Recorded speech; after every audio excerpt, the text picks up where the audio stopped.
Halo semuanya, selamat datang di sesi bedah materi kita. Kali ini, kita bakal ngambil sebuah perjalanan yang super menarik. Kita bakal ngubah sesuatu yang sering banget luput dari pandangan kita, yaitu kelelahan kerja yang ibaratnya kayak bom waktu, menjadi sebuah mesin penggerak bertenaga tinggi buat keputusan strategis manajemen Anda. Yuk, langsung aja kita mulai. Gini, mari kita awali dengan satu pertanyaan tajam yang mungkin sering banget terlintas di ruang rapat Anda. Kalau hasil medical check-up fisik tim kita semuanya hijau, sehat semua, kenapa ya target produksi malah meleset dan eksekusi di lapangan kerasa lambat banget? Ada apa sebenarnya? Nah, jawabannya tuh ada pada pergeseran zaman. Dulu, ancaman terbesar di tempat kerja itu kelihatan jelas kan, entah itu mesin yang bising atau cuaca yang panas ekstrim. Tapi sekarang, ancaman terbesarnya justru sembunyi di dalam kepala.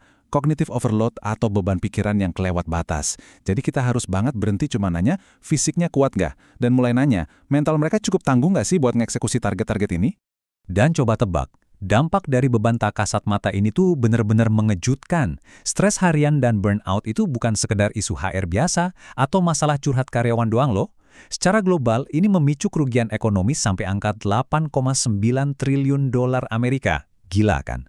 Kesejahteraan mental yang buruk secara harfiah lagi ngebakar uang perusahaan Anda tiap harinya. Jadi, bayangin deh, ketika sebuah proyek tertunda, itu seringnya bukan karena tim Anda kurang training. Masalah aslinya adalah otak mereka yang udah kelebihan beban. Tiba-tiba aja Anda bakal ngelihat, kok bintang-bintang di perusahaan mendadak kehilangan fokus ya? Atau mereka malah terjebak di konflik tim yang sepele, bahkan ngalamin kelumpuhan analisa pas lagi ada krisis. Itu semua nyata banget di lapangan. Oke, sekarang kita masuk ke bagian pertama, data terisolasi, keputusan mandek. Coba bayangin Anda punya mobil balap yang mahal banget, tapi suku cadangnya malah berserakan di garasi. Nah, begitulah kira-kira cara kita mengelola data di perusahaan saat ini. Kita rutin ngecek kesehatan fisik, kita bayar mahal buat training leadership, tapi kepingan yang paling penting justru hilang. Kita sama sekali buta soal gimana respons mental seorang karyawan pas mereka lagi ditekan sama tenggat waktu operasional. Anda mungkin mikir, loh tunggu dulu, kita kan udah punya segudang data operasional, terus kenapa nggak jalan? Ya karena data Anda terisolasi di silonya masing-masing. Laporan medis karyawan nggak pernah tuh ngobrol sama target harian pabrik. Nah, karena terputus inilah, data-data tadi gagal berubah jadi bahan bakar buat nentuin keputusan bisnis yang tajam. Ini memunculkan satu pertanyaan besar buat kita. Kalau kita sebenarnya udah punya semua kepingan datanya, terus mesin apa dong yang bisa ngerakit ini semua biar laju perusahaan bisa kembali kencang? Yuk kita bahas jawabannya di bagian kedua ini. HRA sebagai mesin strategis penggerak keputusan. Mulai hari ini, mari kita ubah mindset kita. Buang jauh-jauh pikiran kalau Health Risk Assessment atau HRA itu cuma formalitas medis tahunan. Bukan. HRA itu sebenarnya adalah mesin diagnostik strategis kita. Dia bisa ngebaca silangan antara paparan lingkungan kerja dan rekam medis, terus menerjemahkannya jadi satu metrik yang sangat krusial. Seberapa besar respons stres mental karyawan dan gimana itu pada akhirnya ngegerus performa mereka hari ini. Alur perjalanannya tuh jernih banget. Begitu kondisi kerja diproses sama HRA, mesin ini bakal ngasih kita sebuah insight tingkat tinggi soal ketahanan mental tim. Nah, dari sinilah lahir yang namanya kejelasan keputusan.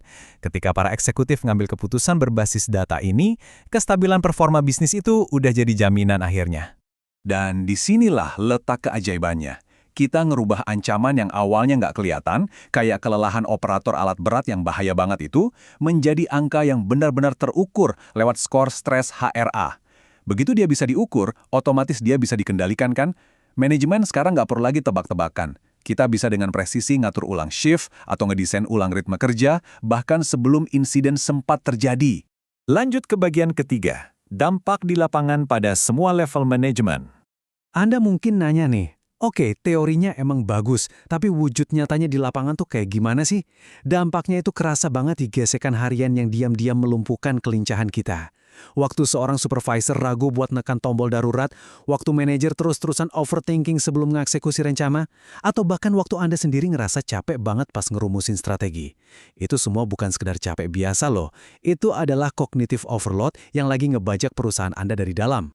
Jadi, di titik ini pertanyaan logisnya adalah gimana caranya kita berhenti ngebuang anggaran buat program HR yang sekedar ikut-ikutan tren dan mulai beralih ke intervensi yang benar-benar ngasih ROI nyata buat bisnis. Bedanya itu ibarat siang dan malam. Sebelum pakai pendekatan ini, jalanin program well-being itu kerasa kayak nebak-nebak di ruang gelap. Biaya keluar terus, tapi produktivitas tetap aja jeblok. Tapi setelahnya, dengan pakai data yang presisi, inisiatif ini berubah wujud layaknya penembak runduk. Intervensinya jadi tepat sasaran, burnout turun drastis, dan dampaknya langsung mendongkrak performa perusahaan. Sekarang, mari kita lihat prakteknya di bagian keempat, implementasi yang bertahap dan terukur. Buat manajemen, ujung-ujungnya pasti soal angka kan? Tenang, berinvestasi pada mesin analitik ini sama sekali bukan cost. Ini adalah proteksi aset. Data dari WHO ngebuktiin loh, investasi yang tepat buat kesehatan mental itu bisa ngasilin pengembalian sampai 4 kali lipat. Belum lagi, karyawan dengan mental yang engage terbukti 17% lebih produktif, menurut riset Gallup. Jelas, ini adalah strategi mitigasi risiko yang sangat cerdas. Dan kabar baiknya, Anda nggak perlu merombak seisi perusahaan dalam semalam. Ibaratnya nyoba resep baru, kita mulai aja dari skala kecil dulu. Bikin pilot di satu unit yang paling kritis. Kalau terbukti ampuh, baru deh masuk ke fase scale, perluas ke divisi-divisi lain. Sampai pada akhirnya, kita integrate. Kita jadiin HRA ini sebagai bagian permanen dari kebijakan operasional perusahaan. Langkah bertahap ini benar-benar nyelamatin Anda dari ngebuang duit buat program kesehatan massal yang nggak ada dampaknya. Lewat data HRA, ibarat punya radar canggih, Anda bisa langsung ngedeteksi dengan presisi. Siapa sih individu yang udah di ambang batas resiko? Unit mana yang lagi ngalamin burnout parah? Faktor kerja apa pemicunya? Dan yang paling penting, intervensi spesifik apa yang paling pas buat nyelesainnya. Pada akhirnya, kita mesti merombak fundamental mindset kita. Percaya deh, perusahaan Anda itu sama sekali nggak kekurangan data. Yang benar-benar Anda butuhin sekarang itu adalah metodenya.